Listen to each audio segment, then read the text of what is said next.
أعوذ بالله من الشيطان الرجيم. بسم الله الرحمن الرحيم.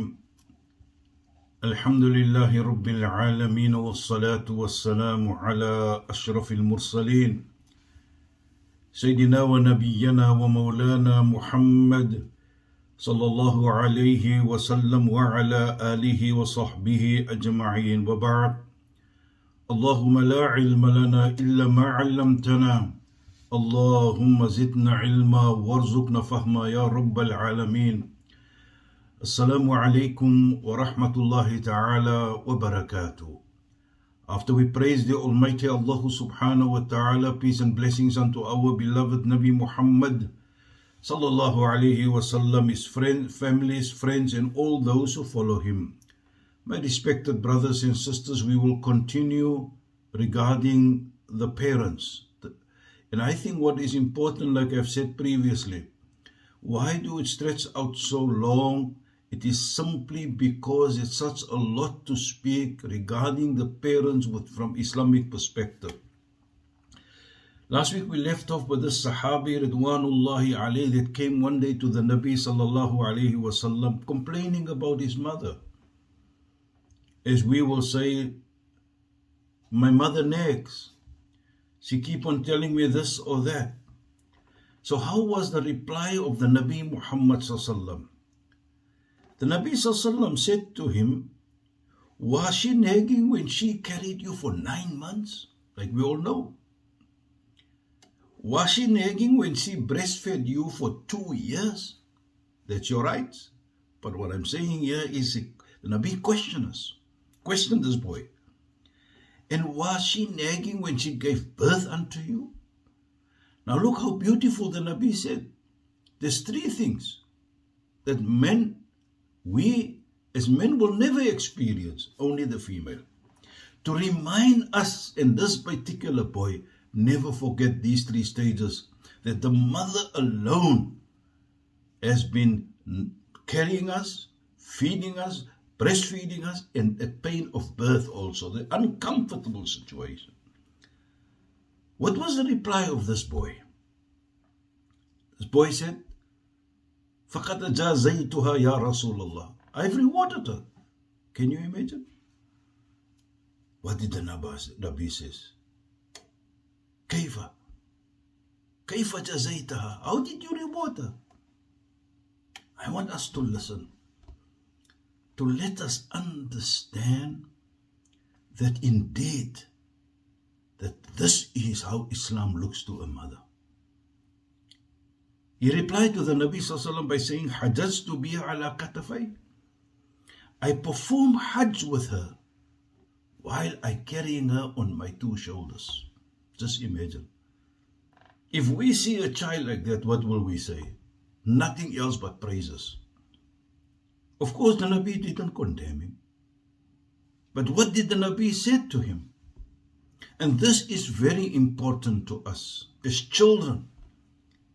The Nabi says, and he swears by Allah, and I can imagine while crying, tears flowing down his cheeks, to let us understand exactly the essence of this particular word. He said, Wallahi ma jazaytaha walau qatran min al-halib. O kama qala salawatullahi alayhi.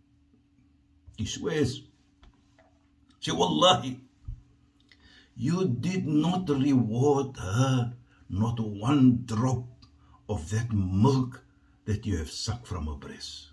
Ya Allah. Not 1 drop. Can we imagine? So, it is our responsibility and our duties to give everything, basically, as we can see it. And when I say everything in a sense to serve them, if we are able, and help them. One day, this reminds me also of a man that came to Umar ibn Khattab radiyallahu anhu. And he said to Sayyidina Umar, فَقَدْ خَدَمْتُ أُمِّي كَمَا خَدَمَنِي وَأَنَا صَغِيرٌ. He says that I've served my mother exactly like she served me when I was young, or when I was a baby. So Sayyidina Umar radiallahu anhu said, Hal jazaytaha? Did you reward her? So he asked Sayyidina Umar, sorry, did I reward her? Sayyidina Umar said, La, no, you did not reward her. And then, what is very important, this man asked Sayyidina Umar, how come? Did you say I never rewarded her when I say I did serve her the way she has served me when I was a young or a baby? Listen to the power of these words. And isn't this sometimes true? Sayyidina Umar radiallahu anhu said, لأنها كانت تخدمك وتتمنى لك الحياة. He said, because she served you and she was longing for you to live. When you were sick, in other words, when you were sick, she was in a situation to say, Oh Allah, let me rather become sick but give his health, or her health, the baby. Isn't this exactly what Sayyidina Umar is telling us? And he takes it further. وَأَنْتَ تَخْدُمُهَا, and you served her. وَتَتَمَنَّ لَهَا الْمَوْتِ, and when she was sick, for an example, you wish was that she must die. Many a times, we sometimes say, if she dies, it's better. And this is exactly what Sayyidina Umar is reflecting to us. Isn't this exactly where we must long that Allah must give them a long umr filled with barakah? Not to wish and to hope that they must die with the same thing that they wish for us. This is what Sayyidina Umar telling us. My beloved brothers and sisters, from this too, we can learn a lot. One, we can never repay our parents. No matter what we do, we will always stay in debt. And remember also, when we do things to them, we do our duty, we're not doing them a favor. It's our responsibility to look after them. It's our duty to give to them. It's not their duty to look after us when they are old, for that matter. It's our duty now. The second one is that let us serve them with a pleasure. Irrespective of how old they are. Let us serve them to the extent that they don't feel that they are a liability, but rather a pleasure for us to do whatever we have to do for them, and let them understand that. And in the same time, let us try to be in a situation before they want something or think of wanting something, we must be able to give it to them without asking if it's possible. This is how we must look at serving them. My beloved brothers and sisters, one day the Nabi Sallallahu Alaihi Wasallam also said, Ala unabbi'ukum bi akbar al-kabair. He was speaking to the Sahabis Ridwanullahi alayhi. And he said, must I not inform you of the biggest crimes, sins that can be committed? They all said, Bala ya Rasulullah. The Sahabi said, indeed, O Messenger of Allah, tell us. The first thing he said, ashirku billah, is to make shirk with Allah. That's the biggest crime that we commit. Wa uququl walidain, and disobedience of the parents. And yeah, I want to say, he went to sit down. After he said, wa uququl walidain, the disobedience of parents. And after he stood up, he continued, repeat this hadith. Ashirku billah wa uququl walidain.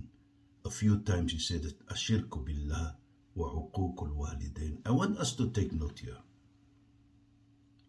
When the Nabi asked them this Must I not inform you of the big crimes? Now we all know shirk. إن الله لا يغفر أن يشرك به يغفر ما دون ذلك لمن يشاء. Allah does not forgive those who make partners to Him, but He forgives anything else besides that. Yeah, of course, when we make tawbah, when we make istighfar, Allah will forgive us. But yeah, to indicate to us the level of the crime of disobedience, He put it next to shirk. This is how we must understand it. That, remember that famous hadith. The satisfaction of Allah is in the satisfaction of the parents. And the dissatisfaction of Allah is in the dissatisfaction of the parents. So we must at all times strive to be what I will call in the good books of the parents. To serve them, to respect them, and give them what they deserve. This reminds me also of a hadith where the Nabi says, Salawatullahi alayhi, ثلاثة لا ينظر الله إليهم يوم القيامة, or ثلاثة لا ينظر إليهم يوم القيامة. 3 types of people that will not be looked to by Allah the day of Qiyamah. Who are this? Or who are these? We ask Allah that we will continue next time. May Allah forgive us.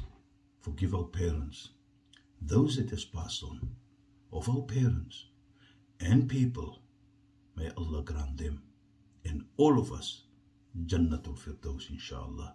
And may Allah give us that we will be good children towards our parents, inshallah. وآخر دعواهم الحمد لله رب العالمين والسلام عليكم ورحمة الله وبركاته.